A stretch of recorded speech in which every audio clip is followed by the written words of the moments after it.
ನಮಸ್ತೆ ಎಲ್ರಿಗೂ. ಗಣೇಶನ ಹಬ್ಬಕ್ಕೆ ಸ್ಪೆಷಲ್ ಆಗಿರುವಂಥ ಮೋದಕನ ನಾವು ಯಾವ ರೀತಿ ಮಾಡ್ತೀವಿ ಅನ್ನೋದನ್ನು ನಾವಿವತ್ತು ಶೇರ್ ಮಾಡತ್ತೀನಿ.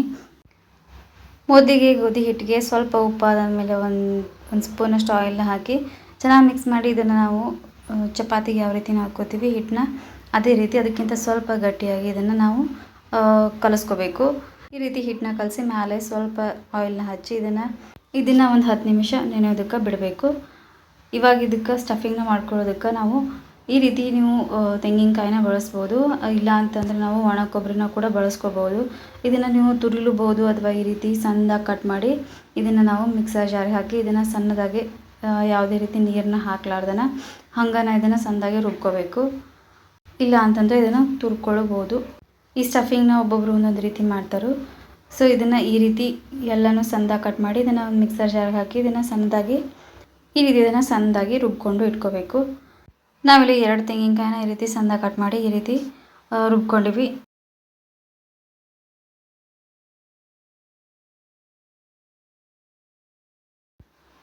ಈ ರೀತಿ ಇಷ್ಟು ಸಣ್ಣದಾಗಿ ನಾವು ಇದನ್ನು ರುಬ್ಕೋಬೇಕು. ಇವಾಗ ಇದಕ್ಕೆ ನಾವಿಲ್ಲಿ ತೊಗೊಂಡಿರೋಂಥ 2 ತೆಂಗಿನಕಾಯಿಗೆ ಇಲ್ಲಿ 200 ಗ್ರಾಮ್ಸ್ ಅಷ್ಟು ನಾವಿಲ್ಲಿ ಈ ರೀತಿ ಬೆಲ್ಲನ ತುರಿದು ಹಾಕ್ಕೊಳ್ತೀವಿ. ಬೆಲ್ಲನ ಈ ರೀತಿ ತುರಿಯೋದ್ರಿಂದ ಈಸಿಯಾಗಿ ನಾವು ಮಿಕ್ಸ್ ಮಾಡ್ಕೋಬೋದು. ಅಕಸ್ಮಾತ್ ನಿಮಗೆ ಸ್ವೀಟ್ ಜಾಸ್ತಿ ಬೇಕು ಅಂತಂದರೆ ಇದಕ್ಕೆ ನೀವು ಜಾಸ್ತಿನ ಹಾಕೋಬೋದು ಬೆಲ್ಲನ.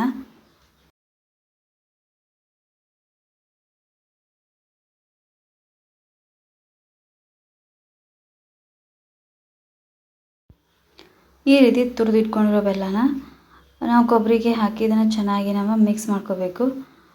ಇದಕ್ಕೆ 1-2 ಸ್ಪೂನಷ್ಟು ನಾವಿಲ್ಲಿ ಗಸಗಸೆನ ಹಾಕಿದ್ವಿ. ನೀವು ಇದಕ್ಕೆ ಬೇಕು ಅಂತಂದರೆ ಹಾಕೋಬೋದು, ಬೇಡ ಅಂತಂದರೆ ಸ್ಕಿಪ್ ಮಾಡ್ಬೋದು.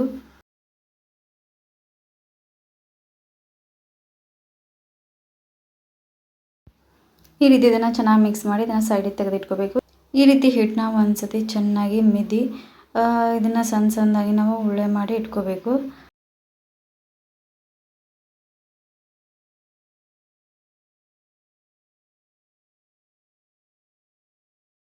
ಈ ರೀತಿ ಉಳ್ಳೆ ಎಲ್ಲ ಮಾಡಿ ಇವಾಗ ಇದಕ್ಕೆ ನಿಮಗೆ ಯಾವ ಸೈಜ್ ಬೇಕೋ ಮೋದಕ ಮಾಡ್ಕೊಳ್ಳೋದಕ್ಕೆ ಆ ಸೈಜ್ ಒಳಗೆ ಈ ರೀತಿ ಲಟ್ಟಿಸ್ಕೋಬೇಕು. ಸ್ವಲ್ಪ ಎಣ್ಣೆ ಹಚ್ಚಿ ಇವಾಗ ಇದಕ್ಕೆ ಸ್ವಲ್ಪ 1 ಸ್ಪೂನಷ್ಟು ನಾವು ಮಾಡಿಟ್ಕೊಂಡಿರುವಂಥ ಸ್ಟಫಿಂಗ್ನ ಹಾಕಿ ಈ ರೀತಿ ನಾವು ಈ ಶೇಪ್ ಒಳಗೆ ನಾವು ಮಾಡ್ಕೋಬೇಕು.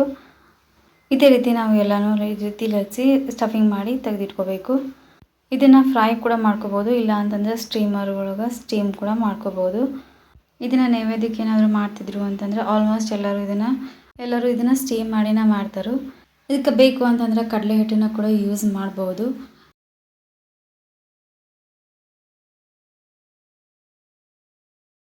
ಈ ರೀತಿ ಎಲ್ಲ ಮೋದಕನ ಮಾಡ್ಕೊಂಡು ಇಟ್ಕೊಂಡ್ಮೇಲೆ ಇದನ್ನು ಮಾಡೋದಕ್ಕೆ ಸ್ಟೀಮರ್ ಇದ್ದರೆ ನೀವು ಸ್ಟೀಮರ್ನ ಯೂಸ್ ಮಾಡ್ಬೋದು. ಸ್ಟೀಮರ್ ಇಲ್ಲ ಅಂತಂದರೆ ಒಂದು ಪಾತ್ರೆ ಒಳಗೆ ನೀರನ್ನ ಕಾಯಕ್ಕಿಟ್ಟು ಈ ರೀತಿ ಸಾಂಗೆ ಇತ್ತು ಅಂತಂದರೆ ಇದಕ್ಕೆ ಮೇಲೆ ಒಂದು ಸ್ವಲ್ಪ ತುಪ್ಪ ಅಥವಾ ಎಣ್ಣೆ ಏನಾದರೂ ಹಚ್ಚಿ ಇವಾಗ ಇದಕ್ಕೆ ಮೋದಕನ ಇಟ್ಟು ನಾವು ಈ ರೀತಿ ಬೇಯಿಸ್ಕೋಬೇಕು.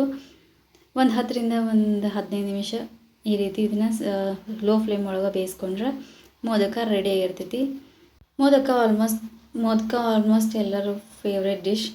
ಇದು ಗಣೇಶನ ಹಬ್ಬಕ್ಕಂತೂ ಭಾಳ ಸ್ಪೆಷಲ್ ಆಗಿರ್ತೈತಿ. ಇದನ್ನು ನಾವು ಯಾವ ರೀತಿ ಮಾಡ್ತೀವಿ ಅಂತ ನಾವಿವತ್ತು ಶೇರ್ ಮಾಡೀನಿ.